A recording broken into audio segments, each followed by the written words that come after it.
泰國傳統人緣油或味或靈油歷史起源泰國的人緣油或味或靈油，音讀 Namansanay， 是一種歷史悠久的民族法術用品，其源頭可追溯至東南亞地區泛靈信仰與愛情巫術的傳統。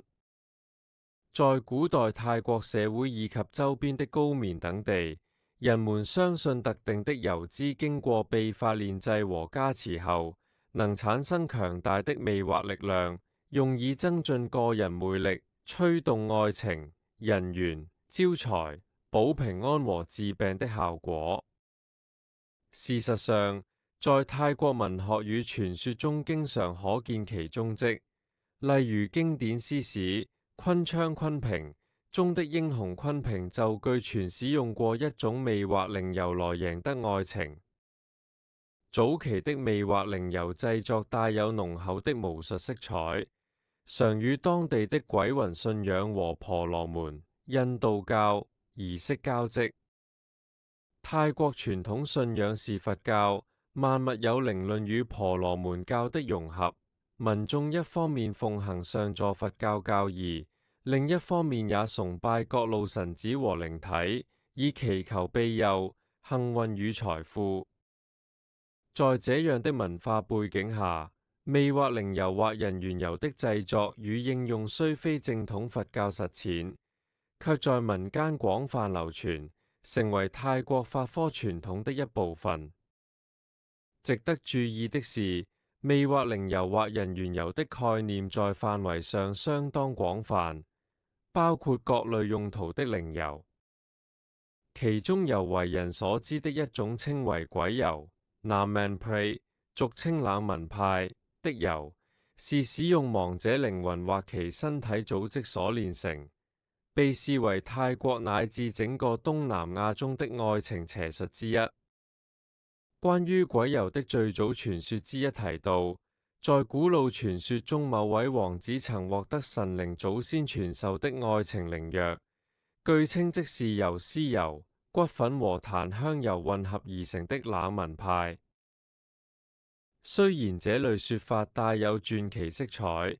但從側面反映出鬼油在泰國傳統觀念中被賦予了強大的神秘力量。古代術士相信，以特定亡者，特別是橫死或孕婦亡魂的身體油脂所製成的藥油蘊含極強靈性，若以法術封鎮加持，能喚起亡魂的愛欲執念來為使用者效力。這類黑法術的油在歷史上雖然秘而不宣，卻確實存在於民間記憶中，其應用甚至影響到近代的小說、戲劇題材。例如泰國民間不時提及某人中了鬼油的說法，用以解釋難以理解的痴愛行為。味或靈油或人緣油在歷史上融合了泰國本土萬物有靈的信仰、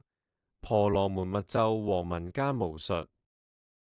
雖然表面上泰國人奉行佛教，但在實際生活中，這些帶有超自然力量色彩的做法長期與宗教信仰並存。然而，味或靈油或人緣油當中比較常見和流行的是用草本植物再加上法術開光的為主流民間所使用。這種味或靈油或人緣油再有分為純法力加持，還是召喚大自然精靈加持。從古至今，人們對愛情和人緣的渴求，使得各種形式的味或靈油或人緣油持續流行，反映出泰國文化中實用靈性觀與傳統信仰的交融延續。味或靈油或人緣油的製作往往帶有神秘而繁複的儀式，依所採用材料和法門不同，可分為黑法術和白法術兩大類型。黑法術途徑以冥界靈體為依附，白法術途徑則側重於草本植物和築土加持。傳統的味或靈油或人緣油的原料非常獨特且多樣，包括動物、植物乃至人體的成分。以鬼油、冷文派為例，古法要求取得因意外或非自然死亡者，尤其枉死孕婦的屍體郵資。術士通常在半夜前往墓地，透過法術找到新鮮遺體，將經線繞墓結界，並布下八方符咒，以防靈體逃走。隨後點燃特製的蠟燭，燒灼屍首、額頭或下巴，接取從屍體滲出的油脂，傳入容器。若亡者生前為懷孕女子，其頭骨與顱內亦被認為蘊含極強的靈力能量，所提煉之油效果最為靈驗。除直接萃取屍油，有時還會取亡者的骨片、毛髮或指甲炮製入油，以增加靈力。白法術的魅惑靈油或人緣油則選用靈性植物和大自然力量，例如泰國傳說中的性愛之花。黃金花是一種薑科植物，其花朵氣味據信能令人情慾高漲。古籍記載有女兒家不得栽種此花的禁忌，否則少女聞香將難抑情慾，若不得不種，也須在花苞初現時即摘取泡入油中製成人緣油，避免花朵綻放惹禍。其他常用草藥還包括各類增人緣的和合草、味香花等，有些配方集結108種芳香花粉與藥草粉末。此外，製作時常會在油中放入象徵性的物件，如符管、符片或錢幣等，以作靈力媒介。無論黑法或白法，煉製魅惑靈油或人緣油都需經過嚴格的步驟和儀式，否則力量和功效都不會到位。首先是需要選擇合適的時間和日子，製油者會按照他所製作的油的功效而選擇其靈力最旺盛和最合適該油的屬性的時機，例如月圓之夜或特定的星期。傳統上周五被視為與愛神弗亞相關，以增強法術效應。黑法製油通常在深夜墓地進行，周遭陰森寂靜，更易與靈界溝通。白法製油則可能選在寺廟或師傅道場的密室，配合特定天象如月刑或星曜吉時。煉製開始時，師傅會畫符結界以隔離外界影響，誦念古老咒語，包含巴利文或高棉語的招魂鎮魂經文，來喚起材料中的靈性。以製鬼油為例，術士會先盤膝入定，手持刻有符文的法杖，口誦招魂經，將亡者幽魂召現。當亡魂出現且被符陣壓制後，術士點燃蠟燭燒灼遺體取油。全程必須默念咒語並保持禁忌，不可驚擾或傳邪念，否則稍有差池靈體可能惡作劇甚至反噬。傳說若亡魂力量強大，曾發生屍體突然失蹤或攻擊掘墓人的靈異事件，需以念咒薩米驅靈才能脫身。當成功取得滿足量的屍油後，術士立即以符咒布封存油壺，並舉行綁靈儀式，將油置於公壇上誦經數日，以鞏固其靈力。然而，白法術草藥類的人緣油的煉製雖然沒有經歷與鬼魂交涉，但也講究步驟順序與靈動時機。師傅通常需齋戒數日以靜身心，在吉時將各種花草按比例投入基底油，如椰油、麻油等，中熬煮或浸泡。熬煉過程中持續誦念愛情經或各種相關的咒語和佛經、婆羅門經文等，祈請諸神加持。例如有些配方要求在月光下連續誦咒19夜，吸取月之精華，使油液充滿和合之氣。有些師傅強調祭拜步驟，先獻供鮮花、香燭於愛神或精靈溝通，再以油塗抹神像或聖物，象徵請神入油。最後將油密封保存，等待法力穩定。味或靈油或人緣油的製作人伴隨諸多禁忌和細節講究。首先，製作人無論是出家僧侶或阿贊師傅，在製作期間通常需遵守嚴格戒條，如齋戒、守5戒或8戒、不殺生、不邪淫等，以確保自身陽氣強盛、心念純正，足以駕馭所喚起的靈力。製作過程中絕對不可露怯或分心，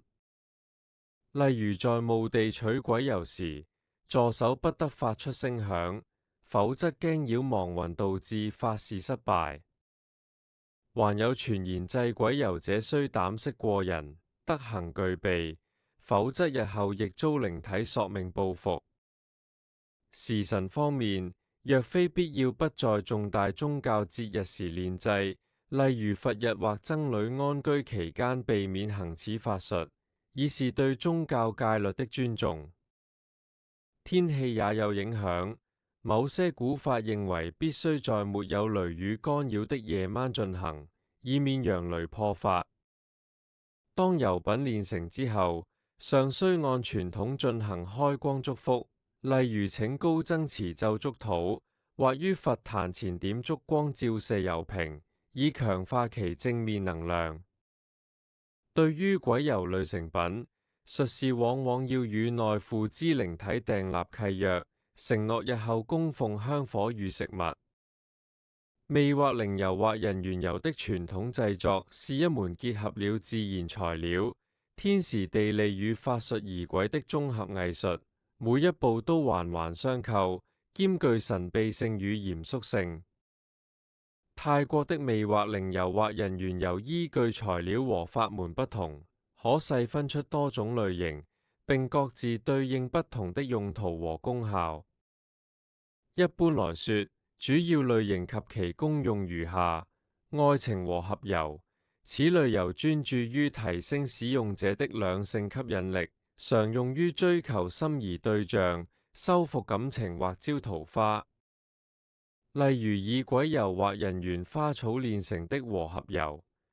據稱能讓目標對象對使用者產生難以解釋的迷戀。正確的使用方式通常是在與意中人接觸前，將極少量愛情油抹在自己身上隱蔽處，如耳後、手心或衣物上。愛情和合油使用時需心懷善念，只能用於正當戀情，忌用於破壞他人家庭，否則屬於不道德的黑巫術範疇，將招致惡報。人緣魅力油，這類油則重於提升個人整體魅力與親和力，增強人際關係，適合需要廣結善緣的人使用。很多泰國商人、演藝人士或業務員會佩戴或塗抹人緣油，以期在見客戶、台上表演或交際場合中自帶光環，博得他人好感。有些配方稱為咩打馬夏列翁油，意思是慈愛人氣油，強調以佛法慈悲心加持，令使用者散發友善慈愛的氣場，讓周遭的人不由自主願意親近幫助。人緣油通常塗在下巴、額頭或眉心等處。傳統觀念裏，下巴和嘴唇附近象徵一個人的說服力與吸引力。在下巴點油據說能增強說話的迷人效果，使聽者更容易信服或喜愛你。而在兩眉或額頭抹少許，則可增添面容光彩，人見人愛。也有人將其塗在手掌心，在與他人握手接觸時，將魅力傳遞出去。正確使用人緣油需要每日誠心祈願，配合持眾增人緣的咒語，以持續發揮功效。事業財運油，這類味或靈油，有些人會稱招財人緣油，除提升人緣外，更着重於帶來事業上的順利與財富增長。常見的配方會加入象徵財富的素材，例如帶招財寓意的草藥或動物的部位，並在特定的時間進行法事加持，以祈求工作順利、貴人相助和顧客臨門。有趣的是，不少師傅傳授將財運油塗在鎖骨的位置。鎖骨被視為人體聚財聚氣之處，在此點油被認為能招來正財、偏財甚至中彩票的橫財。也有人將其混入日常香水中隨身噴灑，既不易被察覺，又能時時散發招財的人緣香氣。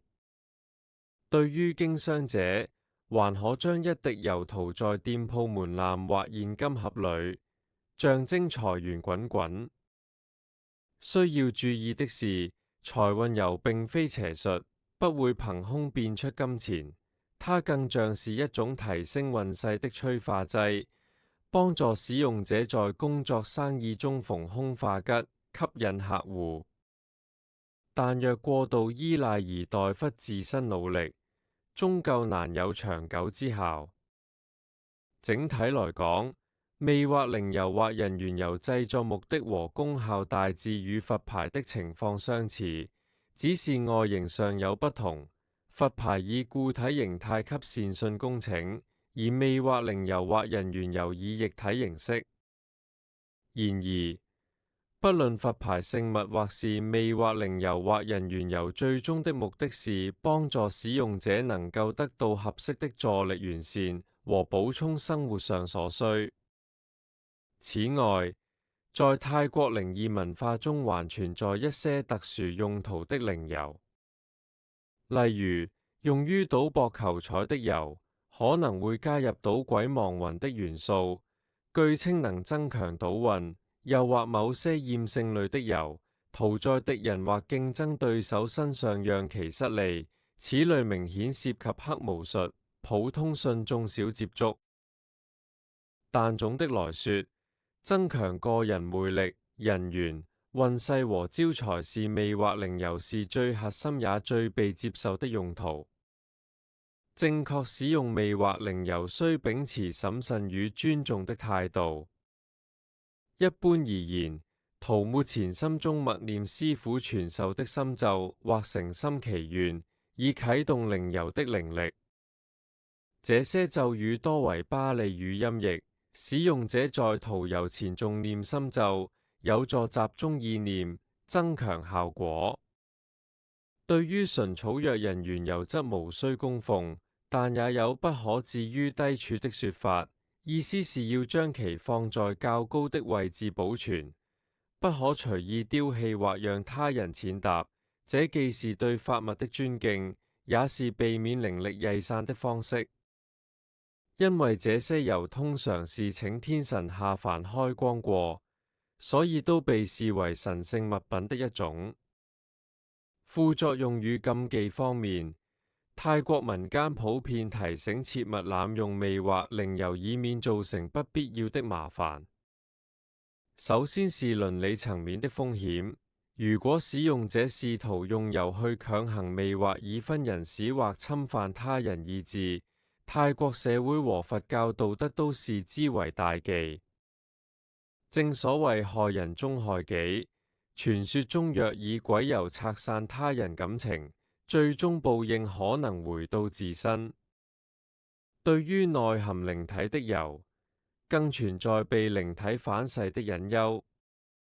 如果持有者不能妥善供奉履行承諾，怨靈可能令其噩夢纏身，事業不順，嚴重者據說出現精神失常。因此，許多有經驗的師傅都勸誡善信，無論是佛牌或是魅惑靈油，只能輔助，不可完全依賴。使用時心存善念，遵守戒律，將其當作提升自我魅力的助緣，而非控制他人的工具。民間也流傳勿讓外人觸碰你的魅惑靈油的說法，以免他人混入不良能量或心生嫉妒破壞其靈效。總之，適度正向地運用魅惑靈油，可以為人際、情感關係與財富帶來幫助，但逾越道德或過度迷信，則可能招致負面結果。在泰國社會中，魅惑靈油這類靈驗聖物的流行，折射出宗教與民族信仰的雙重面向。一方面，大多數泰國人篤信上座部佛教的正統教義，強調通過自身行善積德來改善命運；但另一方面，深入民間的泛靈文化使他們也接受例如佛牌、符管和靈油等這類的民族法器，以期快速獲得現世的助益。這種看似矛盾的現象，其實是泰國宗教文化融合性的體現。佛教、婆羅門教與本土靈信在實踐層面並行不悖，構成了泰國人精神生活的完整途徑。對許多泰國信眾而言，魅惑靈油的存在有其社會心理意義。傳統社會中，男女情感講求含蓄，有時難以直接表達愛意。魅惑靈油扮演了一種暗助者的角色，給予膽怯者一絲希望與安慰。同時，面對職場競爭、人際冷漠的現代生活，不少人渴望額外的助力提升自己的人緣運勢。魅惑靈油或人緣油作為一種寄託工具，迎合了這種心理需求。只要遵照儀式使用，便覺得自己多了一重保障。由此可見，魅惑靈油或人緣油在現代泰國仍被不少人視為尋求心靈慰藉和實現助力的一種方式。